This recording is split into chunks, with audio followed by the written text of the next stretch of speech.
नमस्कार, मंडल news bulletin में आपका स्वागत है। आइए पेश करते हैं आज के प्रमुख व मुख्य समाचार। राघापा नेता शरद पवार के गुट को चुनाव आयोग से एक नया नाम मिल गया है और अब उनकी पार्टी एनसीपी शरद चंद्र पवार के नाम से जानी जाएगी। आगामी लोकसभा चुनाव से पहले शरद पवार को झटका देते हुए चुनाव आयोग ने अजित पवार गुट को असली एनसीपी माना था। ऐसे में एनसीपी के नाम व चुनाव चिन्ह दोनों पर ही अजित पवार गुट का अधिकार हो गया था, जिसके बाद शरद पवार गुट ने चुनाव आयोग से 3 नामों की मांग की थी और शरद पवार गुट बरगद के पेड़ को प्रतीक चिन्ह के लिए मांग कर रहा था। शरद पवार गुट ने राष्ट्रवादी कांग्रेस पार्टी शरद पवार, राष्ट्रवादी कांग्रेस पार्टी शरद चंद्र पवार और राष्ट्रवादी कांग्रेस पार्टी शरद राव पवार यह 3 नाम चुनाव आयोग के सामने रखे थे, जिसमें से चुनाव आयोग ने राष्ट्रवादी कांग्रेस पार्टी शरद चंद्र पवार नाम को मंजूरी दी है।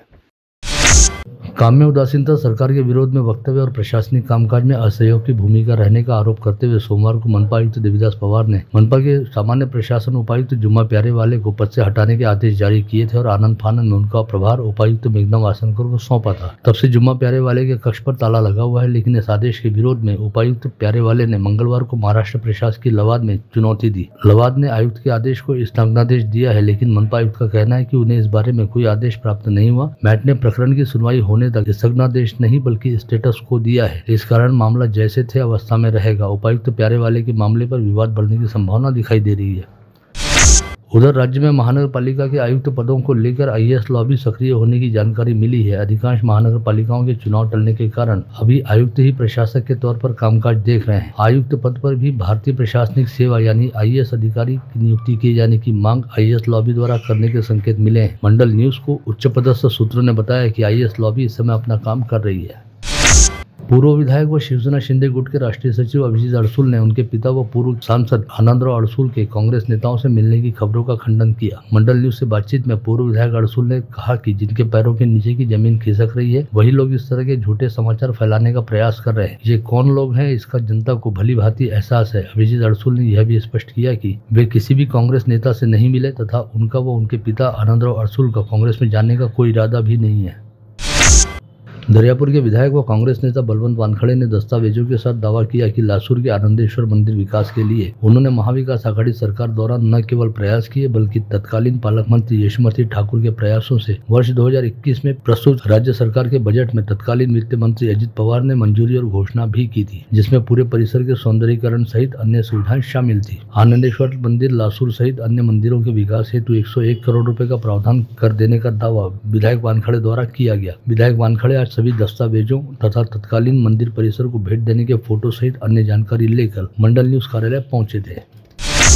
आज तड़के 5 बजे अमरावती के मॉडल रेलवे स्टेशन परिसर से 1507 राम भक्तों को लेकर आस्था एक्सप्रेस अमरावती से अयोध्या के लिए रवाना हुई, जिसे जिले के सांसद अनिल बोंडे ने भगवा झंडा दिखाकर विदा किया। इस समय अमरावती से अयोध्या जाने वाले राम भक्तों में अच्छा खासा उत्साह दिखाई दिया तथा ट्रेन ने जैसे ही अयोध्या की ओर जाने हेतु गति पकड़ी तो ट्रेन में सवार प्रत्येक राम भक्त ने बड़े भक्ति भाव व उत्साह के साथ जय श्री राम का उद्घोष किया।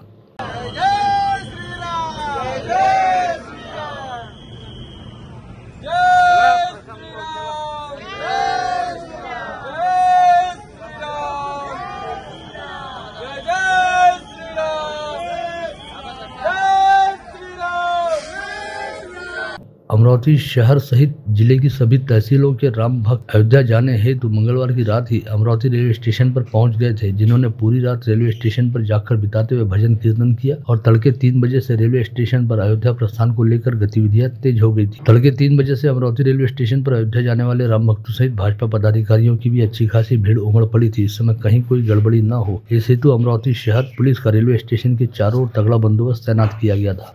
रामलल्लाची प्राणप्रतिष्ठा झाल्यानंतर अमरावतीमधून पहिल्यांदा त्यांना दर्शनाचा लाभ मिळतो आहे आणि या सर्व राम भक्तांना शुभेच्छा देण्याकरता काल रात्री 9 वाजतापासून सुंदरकांड, रामनामाचा जप, भजन, संपूर्ण वातावरण रेल्वे स्टेशनचं राममय झालं आणि ते आज जातील 9 तारखेला दर्शन घेतील आणि 10 तारखेला अमरावतीला येतील, तेव्हाही त्यांचं स्वागत असंच जंगी केल्या जाईल। सर्वांच्या शुभकामना त्यांच्या सोबत आहे। प्रभू श्रीरामचंद्राच्या चरणी ते प्रार्थना करणार आहे की या देशाला विकसित भारत करणारे प्रधानमंत्री नरेंद्रजी मोदी पुन्हा प्रधानमंत्री या भारताला लाभो आणि भारताची, भारत मातेची प्रगती, भारत माता अत्युच्च स्थानावर विराजमान हो ही प्रार्थना सर्व राम भक्त करणार आहे। त्या सर्वांना मी मनपूर्वक शुभकामना देतो। जय श्रीराम।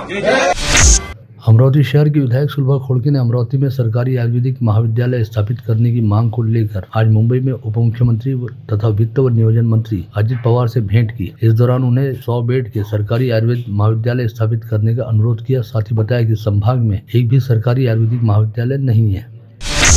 गतरोज युवा कांग्रेस के पदाधिकारियों ने केंद्र सरकार द्वारा सरकारी योजनाओं पर भारत सरकार की बजाय मोदी सरकार लिखे जाने का निषेध करते हुए राज्यव्यापी आंदोलन किया था। इस आंदोलन के दौरान नागपुर जिला परिषद के सामने हुए निषेध प्रदर्शन से चिढ़कर सत्ताधारी भाजपा ने पुलिस बल का दुरुपयोग कर युवा कांग्रेस के प्रदेशाध्यक्ष कुणाल राउत को गिरफ्तार किया। इस आशय का आरोप लगाते हुए संतप्त युवा कांग्रेस पदाधिकारियों ने आज स्थानीय राजकमल चौराहे पर जोरदार निषेध प्रदर्शन किया और सरकार विरोधी नारेबाजी की।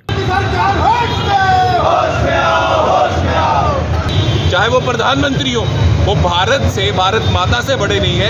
ये यूथ कांग्रेस का विरोध है कि आज भारत माता से भी बड़ा एक इंसान को बना दिया बीजेपी ने। इसलिए अगर कहीं भी लिखना है, भारत सरकार के बैनर्स में लिखना है, तो उसमें भारत सरकार लिखना पड़ेगा। वो मोदी सरकार नहीं चलेगा। यूथ कांग्रेस का एक कार्यकर्ता ये बर्दाश्त नहीं करेगा।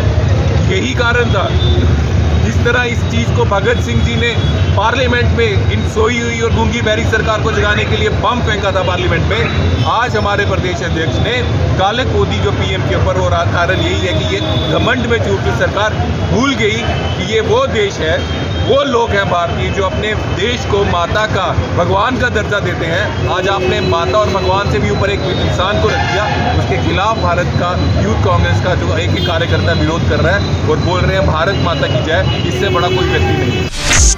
अमरावती शहर में जोन न्याय ठेके की शुरुआत होने के बावजूद सफाई का अभाव तथा गंदगी का साम्राज्य रहने तथा संक्रामक बीमारी का प्रादुर्भाव रहने के चलते शहर युवा कांग्रेस के अध्यक्ष नीलेश गोरे के नेतृत्व में युवा कांग्रेस कार्यकर्ताओं ने आज मनपा आयुक्त देवीदास पवार का घेराव कर उन्हें ज्ञापन सौंपा। याच्यानंतर युवा काँग्रेसला खाली उतरून जमिनीवर उतरून आंदोलन करावं गरज पडणार नाही। पण सर तेवढीच अपेक्षा, पण सर तातडीने याच्यावर काहीतरी कारवाई झाली पाहिजे। आणि सर मोठे विषय SIT आहे। युवक काँग्रेस जिल्हाध्यक्षांना आणि युवक काँग्रेस पदाधिकाऱ्यांनी निवेदन दिलं होतं त्या कचऱ्यासाठी, त्यात तुम्ही तो कचरा उचलला नाही। फक्त हे महानगरपालिका फक्त ठराविक पक्षाचं काम करणार काय? अरे असंच होतं साहेब। मला सांगा, 15 दिवसा पहिले आमच्या युवक काँग्रेसनं निवेदन दिलं होतं वैभवदार। ओबीसी आरक्षण बचाने की घोषणा करते हुए एक ओबीसी लाख ओबीसी का नारा देकर आज अमरावती शहर में काफी बड़ा प्रदर्शन आयोजित किया गया, जिसमें हजारों ओबीसी सहभागी होने के साथ जोरदार प्रदर्शन कर अधिसूचना का मसौदा रद्द करने की मांग की गई। 25,000 से अधिक आपत्तियां पोस्ट के लिफाफे में डालकर डाक के जरिए रवाना की गई। साथ ही यहाँ पर हस्ताक्षर अभियान चलाया गया, जिसके जरिए 3 बड़े फ्लैक्स हस्ताक्षरों से भर उठे।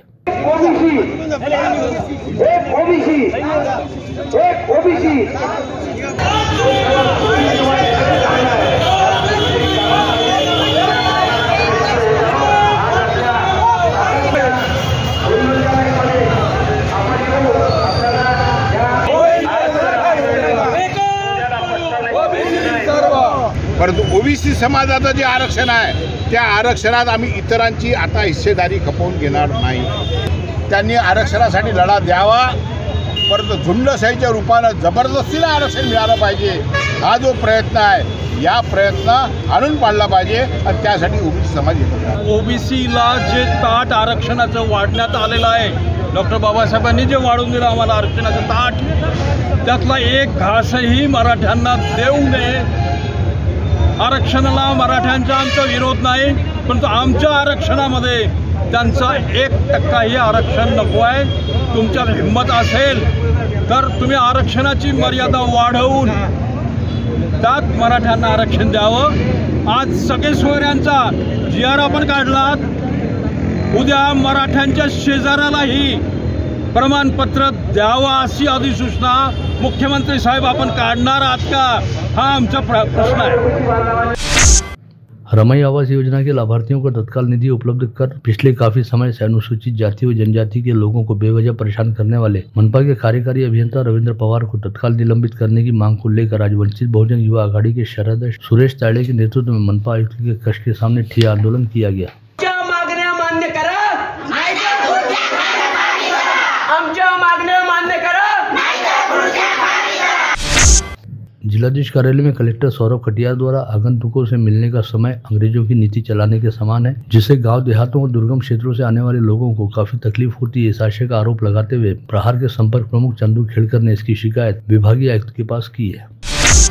जिला सामान्य अस्पताल में मरीजों की भीड़ इस कदर बढ़ गई है कि कुछ वार्ड में एक ही पलंग पर 3-3 मरीजों को लेटाया जा रहा है। इसके बावजूद ग्लूकोज चढ़ाने के लिए कई मरीजों को जमीन पर भी लेटाना पड़ रहा है। वहीं अस्पताल के मुखिया एवं जिला शल्य चिकित्सक दिलीप सौंदर्य ने इस बात को खारिज करते हुए कहा कि नए पुराने मरीजों का एडमिशन व डिस्चार्ज होते रहता है तथा वार्ड की बेड संख्या देखकर ही मरीजों को वहां पर एडमिट किया जाता है। चांदू बाजार तहसील कार्यालय के सामने शहर सहित तहसील के लोगों ने अपनी विविध मांगों को लेकर एक ही पंडाल में अनशन आंदोलन करना शुरू किया है। इस एक पंडाल में चांदू बाजार शहर के 2 युवक तथा सोनोरी के 2 वृद्ध नागरिक अनशन कर रहे हैं। College of animation bio engineering and research स्थित विजय राउत आर्ट गैलरी में वैखरी यावलकर द्वारा निकाले गए छायाचित्रों की लाइफ इन फ्रेम प्रदर्शनी का उद्घाटन वरिष्ठ साहित्यिक वसंत दहाके के हाथों किया गया। इस समय प्रमुख अतिथि के तौर पर अपने विचार व्यक्त करते हुए पूर्व विधायक सुनील देशमुख ने कहा कि वैखरी यावलीकर के सभी छायाचित्र सीधे अंतर्मन को स्पर्श करते हैं। महानगर पालिका कर्मचारी सहकारी प्रत्यय संस्था मर्यादित के संचालक मंडल के चुनाव मंगलवार 6 फरवरी को दोपहर 2 बजे संस्था के सभागृह में लिए गए। चुनाव में भूषण पुसदकर को अध्यक्ष पद के लिए निर्विरोध चुना गया। वहीं उपाध्यक्ष पद पर चेतन मेश्राम, कोषाध्यक्ष पद पर उदय चौहान का निर्विरोध निर्वाचन हुआ। साथ ही सचिव पद के लिए परिवर्तन पैनल के लक्ष्मण पावडे ने चुनाव जीता। पिछले महीने अयोध्या में आयोजित राम मंदिर लोकार्पण व रामलला मूर्ति प्राण प्रतिष्ठा समारोह में हिस्सा लेने हेतु अमरावती से 9 उत्साही राम भक्तों का जत्था साइकिल से अयोध्या की यात्रा पर रवाना हुआ था। यह जत्था अपनी यात्रा सफलतापूर्वक पूर्ण करते हुए हाल ही में अमरावती वापस लौट आया, जिसके चलते कल्याण नगर परिसर में इन सभी राम भक्त साइकिल यात्रियों का समारोह पूर्वक सत्कार किया गया।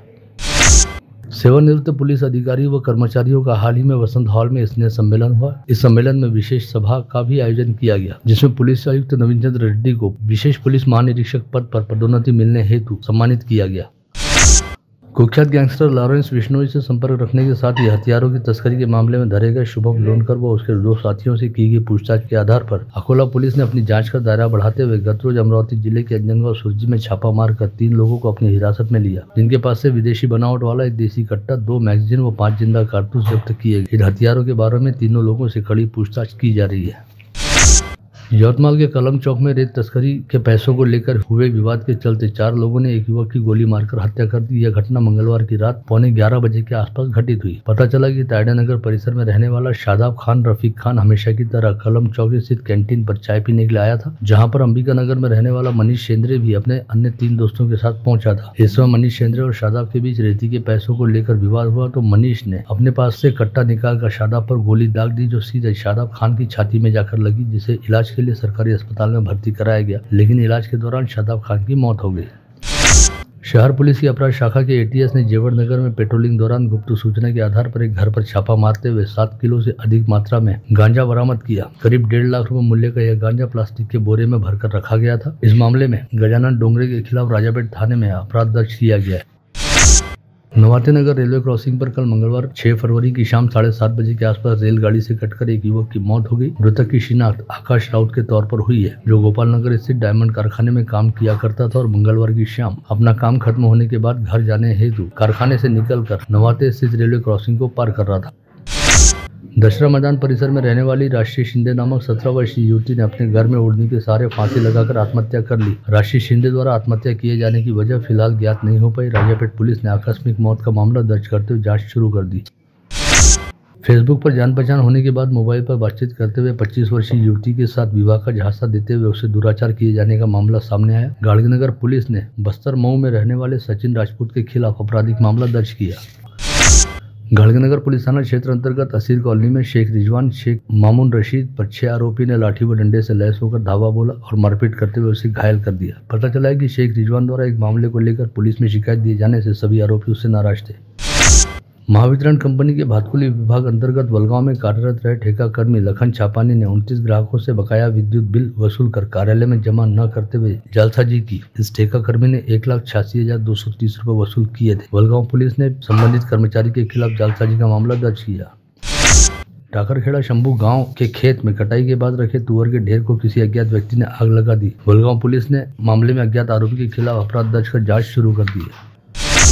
मंगलवार की शाम 6 बजे कुछ मनचले युवकों द्वारा दरियापुर बस स्थानक परिसर में गांव जाने हेतु अपने बस के आने का इंतजार कर रही नाबालिग छात्रा के साथ छेड़खानी करने का प्रयास किया गया तो मौके पर उपस्थित छात्रा के माता पिता ने तुरंत मनचलों को पकड़कर उनकी जमकर पिटाई की। यह देखते हुए आसपास के लोगों ने भी मनचले युवकों को पीटना शुरू कर दिया। इस समय कुछ मनचले युवक इधर उधर भाग निकले, वही एक मनचले युवक को पकड़कर पुलिस के हवाले किया गया। अकोला जिले के दहीहांडा थाना अंतर्गत चौहट्टा में आज सुबह पुल के नीचे 2 लाशें मिलने से खलबली मची, जिसमें से एक शव नीलेश राणे का तथा दूसरा समाधान ढीगे का रहने की जानकारी सामने आई। पुलिस ने मौके से चाकू व कीटनाशक का खाली डिब्बा भी बरामद किया है। अनुमान है कि समाधान की पुल से नीचे गिरने के कारण मौत हुई होगी, वही नीलेश राणे ने पारिवारिक कलह के कारण आत्महत्या की है। अमरावती के विभागीय निबंधक द्वारा आज सुबह 7 बजे अकोला शहर में कई अवैध साहूकारों के घरों व प्रतिष्ठानों पर छापामार कार्रवाई की गई। गोरक्षण रोड पर मनोहर कृपलानी, जय हिंद चौक पर पप्पू वानखेड़े व मानधन्य अस्पताल सहित अन्य जगहों पर निबंधक कार्यालय के अधिकारियों व कर्मचारियों ने पहुंचकर रिकॉर्ड खंगाले। नागपुर मध्यवर्ती बस स्थानक में आज दोपहर बम जैसा बॉक्स मिलने से काफी हड़कंप मच गया। भीड़भाड़ का समय रहने के चलते सभी घबरा गए थे। आनंद फानंद में पुलिस और बम निरोधक दस्ते को बुलाया गया, जिन्होंने प्राथमिक जांच के दौरान उक्त बक्से में विस्फोटक व ज्वलनशील पदार्थ होने की आशंका व्यक्त की थी, जिसके चलते पूरे परिसर को खाली कर दिया गया। जिसके उपरांत पुलिस इस बक्से को आगे की जाँच के लिए सूराबर्डी परिसर ले गई। आप देख रहे थे मंडल न्यूज बुलेटिन। हमारे चैनल को लाइक करें, शेयर करें और हाँ, सब्सक्राइब करना ना भूलें। कल होगी आपसे फिर मुलाकात, तब तक के लिए धन्यवाद।